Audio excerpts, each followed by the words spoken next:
On va dans une autre étape.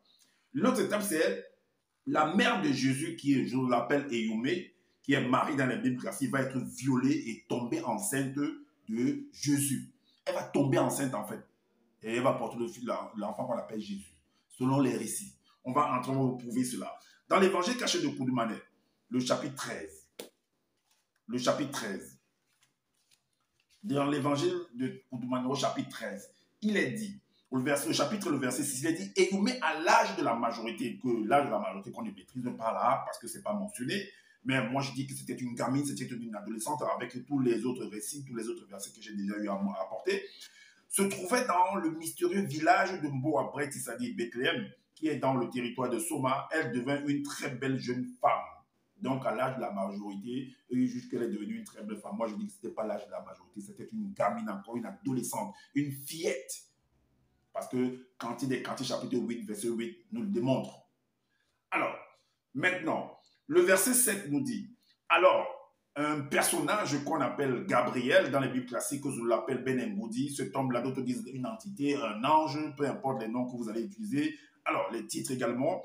On dit que, alors, Gabriel se manifesta à Ouassé afin d'annoncer une bonne nouvelle à Éyoumé de la naissance miraculeuse d'un sauveur.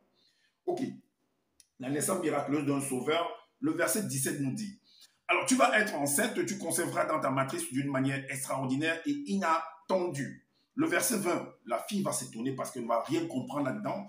Donc, elle va entrer dans le questionnement. Elle dit, au verset 20, et Éyoumé dit à Ben Ngoudi, donc à cet homme-là, à cet ange-là, à cette entité-là, à ce personnage, donc on dit qu'il est un personnage mystérieux. Alors, Éyoumé dit à Ben Ngoudi, comment cela sera-t-il possible?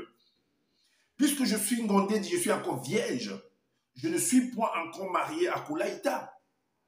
Mais le monsieur va marmailler, il va entrer dans des complications de langage barbare pour pouvoir embrouiller encore davantage la jeune fille. Elle ne va pas comprendre ce langage-là, bien qu'ils nous disent qu'elle était initiée par les matriarches, les entités spirituelles du grand ordre des choses, mais elle ne va pas comprendre. Voilà, le monsieur va l'embrouiller en fait avec le langage barbare, en lui disant que Ben Ngoudi lui répondit, le Mundi, c'est-à-dire que le Saint-Esprit de Tété te couvrira de sa puissance, c'est pourquoi le Saint-Enfant qui naîtra de toi sera appelé fils du Père par plusieurs. Voilà ce que le gars dit à la jeune fille. Mais allons dans les Bibles classiques. Ce que Deutéronome dit. Puisqu'elle était fiancée à un personnage qu'on appelle Koulaïta. Mais qu'est-ce que Deutéronome dit? Deutéronome, chapitre, dans les Bibles classiques, chapitre 22, à partir du verset 23 à 27, vu que Éyoumé vivait dans un village, c'était une villageoise, donc elle ne vivait pas en ville, elle ne vivait pas en métropole. Voici ce que le livre de Deutéronome a des indices par rapport à cela. Et par rapport que c'était une jeune adolescente fiancée, déjà qui était précipitée en mariage dans l'âge précoce en fait. Donc à partir du verset 23 à 27, il est dit que si une jeune fille vierge est fiancée et qu'un homme la rencontre dans le village, dans la ville, et couche avec elle, donc, si la jeune fille, par exemple, quitte au village en campagne pour aller se rendre en ville et que voilà, quelqu'un la rencontre là-bas et tout, voilà. Vous les amènerez tous deux à la porte de la ville, vous les lapiderez et ils mourront. La jeune fille pour n'avoir pas crié dans la ville et l'homme pour avoir déshonoré la femme de son prochain. Tu ôteras ainsi le mal du milieu de toi. Donc, le monsieur de Ben Ngoudi là, mais Éyoumé était la femme, la fiancée ou la femme ou la fiancée de quelqu'un d'autre qu'on appelle Joseph. Est-ce que ce que tu lui as dit là, la bonne nouvelle soi-disant que tu l'as apportée, pourquoi est-ce que tu ne les as pas rassemblés, elle et son fiancé, pour leur dire ça? Ou est-ce qu'après avoir dit à Éyoumé après l'avoir annoncé la bonne nouvelle, est-ce que tu allais voir son mari pour l'annoncer cela aussi? Point d'interrogation.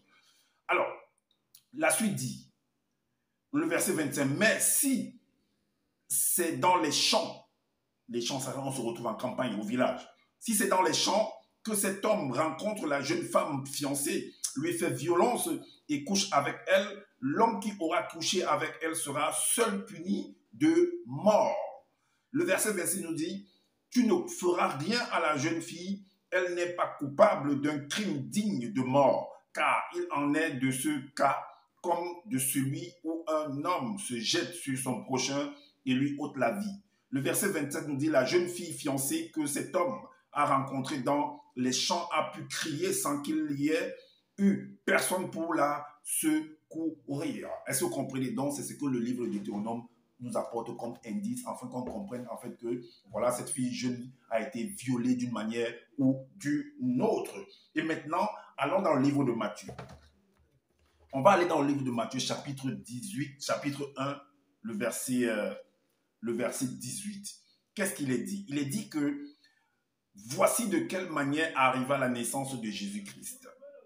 Marie, sa mère, ayant été fiancée à Joseph. Marie, sa mère, ayant été fiancée à Joseph, se trouva enceinte par la vertu du Saint-Esprit avant qu'ils eussent habité ensemble.